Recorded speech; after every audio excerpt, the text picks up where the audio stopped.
adaptation, this one being based off the Mulan animation that came out in 1998, I believe. I was a really little kid when that movie came out. All I know is it came out sometime in the late 90s. And this movie follows pretty much the same format that the original animation had followed. China is about to go to war with these really bad people, so people in Mulan's village each need to offer up one male to come serve in their military. Unfortunately, in Mulan's household, the only male in her household is her father, who is old. He's also dealing with some, complications in health because of a previous war he served in. He's got a really bad knee. You just look at the guy and you're like, yeah, everyone knows he goes into war, he will be among the first ones dead. And what does Mulan do? Well, in the middle of the night, she steals her father's sword, her father's armor, poses as a man, and she joins the Chinese army herself to contribute to war so her father may live. This movie was supposed to get released in theaters, but due to COVID, that got ruined, so it eventually got released on Disney Plus in, I believe, September. The problem was, around that time, you needed to pay $30 on your Disney Plus account to watch it. I just didn't want to pay $30 to watch Mulan. I was like, you know what, I'll just wait a few months, wait till it's free on Disney Plus, and then I'll watch it. And I gotta be honest with you guys, I am really happy I waited until it was free on Disney Plus, because of all the Disney live-action adaptations we have gotten, this might be my least favorite. I'll get into some of the positives in this movie. I mean, visually, at times, it did look pretty good. The action scenes were, for the most part, well shot. But really, I gotta get into negatives of this movie. First of all, I gotta tell you right now, this movie is it's so boring. First of all, you really don't give a shit about anybody in this movie other than Mulan. What did the original animation accomplish so well? Mulan was, of course, the title character, but there were so many other characters you got behind. There was the commanding officer that she eventually fell in love with. There was the group of soldiers that she became friends with. In this movie, they all get completely thrown to the side. I mean, she has, some banter with some of these soldiers, but we don't learn anything about them. They don't really get time to shine for us to really connect with them. The big commanding officer guy, he's basically, split into two characters. In this movie, one character is the actual commanding officer, who's this no-nonsense tough guy, give you shit all the time. And the other guy is this soldier in her squadron that, is starting to like her. But, they did nothing with their relationship, so we can't really get behind that. Also, where I really think this movie faltered is the fact that they took so much of the heart and the humor just completely out of this movie. Just plucked it right out. First of all, I'll get into the biggest complaint I have with this movie. Mushu is not in it, The Eddie Murphy dragon from the animation, he's not in this movie at all. And that for me is a huge problem. I mean, in the animation, he brought so much humor. He was her guide. He was just such a great character. He was the perfect sidekick. He was the perfect comic relief.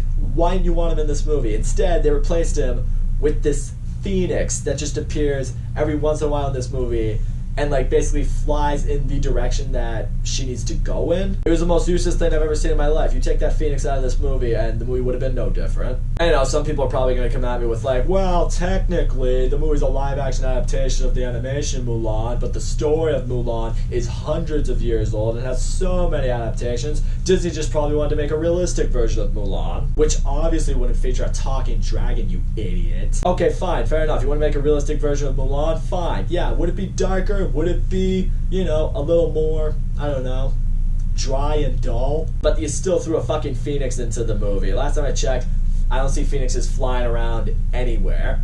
I don't know if it's just a Chinese thing, but I've never heard of them. What else is incredibly unrealistic? Yeah, witches who can turn into hawks. Yeah, that's what they did. In this movie, they took the main antagonist, Shan Nu, as what he's referred to in the animation. He doesn't go by that name in this movie, but in the animation, he had that hawk that was always on his shoulder. Well, they took that hawk and they turned it into this witch who can transform into a hawk. I'm sure some asshole out there was giving people shit for, getting on this movie for not having their little talking dragon, but really? Witch who can transform into a hawk?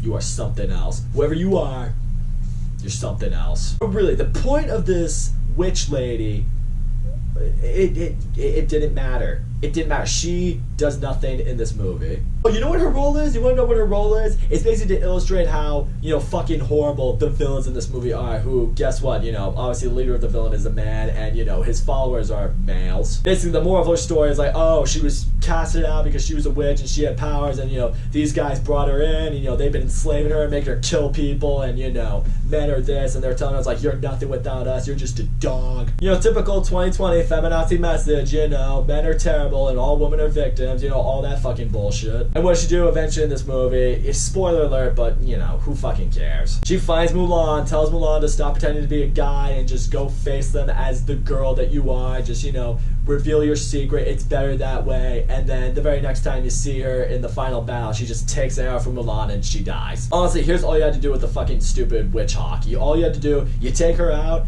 and you literally just like have a scenario where, I don't know, the pin in Mulan's hair just falls off and the hair flows down and people think, wait, are you a girl? And then it's like, shit, yeah, I'm caught. So yeah, here's the truth behind me. All you need is a little thing like that and boom, witch hawk doesn't even matter. Useless character. Like I said, the action in this movie, I mean, there's really only like 2 action scenes in this whole movie. There's just, you know, there's even when the action happens, it's not like the most exciting, intense action I've ever seen in my life. It's not like the kind that you're like, oh, you know, you dealt with a lot of bullshit, you sat through a lot of that, so let's really make it up to you.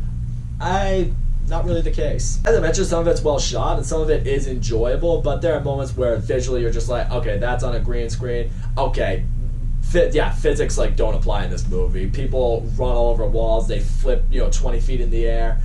Yeah, physics don't exist in this movie, but you know, they don't exist in most martial arts movie, but granted, this isn't a martial arts movie, so yeah, I guess this movie doesn't really have an excuse for it. But you know, again, realistic Mulan movie, so you know, that shit happens. Fuck off. That's just really where I'm gonna get down to. I mean, I feel like this movie just wanted to go for a straight up war movie that tells the story of Mulan, but for me, that just doesn't work for the story of Mulan. The animation just did it way better. The animation had just so much heart. The movie could hit you emotionally where you needed to at the right moment. You know, there's that scene in the animation Mulan where, you know, she's preparing to go to war and she uses the sword to just cut off her hair. It's like you felt something right there. She's like, she's really committed. She's gonna do this. She's gonna go into war.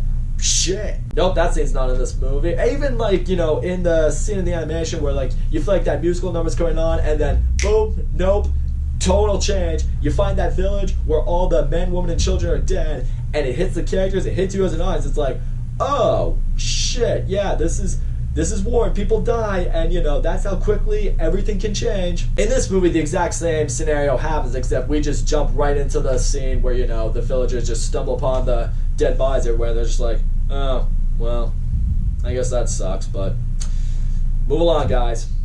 You can look at them all you want, they're not getting back up. Let's keep moving. Like, geez, we're just gonna brush all over that like it was nothing? Okay. So all in all, you guys, Mulan, it bored me. This movie completely lacked the humor of the original animation. This movie completely lacked the heart of the original animation. The 2 action scenes weren't entertaining enough to make up for a complete lack of boredom and no character development whatsoever. The acting in the movie was passable, but I mean, not enough to really make you go, oh, well, that person really saved this movie. There weren't really any moments in this movie that had me on my seat when they, I think, were trying to do so. In areas where they tried to really show emotion, I wasn't feeling it. And in the end, I'm gonna break it down for you guys like this. The Disney live-action adaptations got off to an unbelievable start. First, we got The Jungle Book, which was awesome. It was great. It was everything a live-action adaptation should be. Voice acting was perfect. Visuals were amazing. The character playing Mowgli, he kicked ass. And we were just like, this is amazing, give us more. And then we got Beauty and the Beast, which definitely wasn't as good as The Jungle Book, but it was still a good movie, a good live-action adaptation. Then we got Dumbo, which was just a straight-up kids movie. And then we got Aladdin, which completely polarized everyone who saw it. In fact, probably more so in the negative way. And then we got The Lion King, which was a shot-for-shot remake of the animation, just with CGI characters that really brought nothing new. And now we have Mulan, which has broken me. From this point going forward, I'm not getting hyped over a live-action adaptation. I think Disney needs to put that to rest. It's not working anymore. You caught lightning in a bottle once. It's time to stop. It's time to find something different. So that's all I gotta say, guys. Thank you so much for watching my video. Don't forget to leave a comment, like, subscribe, and I will see you all next time.